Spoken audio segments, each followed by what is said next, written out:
Away from I-24. Bad fire. Truck caught fire somewhere on I-24, just south of Nashville, going southbound. But both sides are backed up. Similar.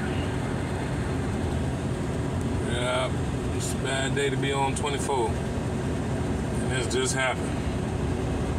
As I was approaching the area, it had just started. The smoke was very small.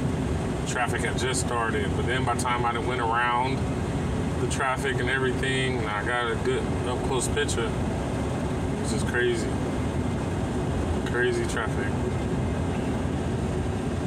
Yep. That's the update for today. Stay away from I-20. Full south. It's gonna be a pretty good long wait. They got tow trucks back here. Fire department stuck in traffic. Look at that. The tanker truck. Firefighter tanker can't even get to the scene.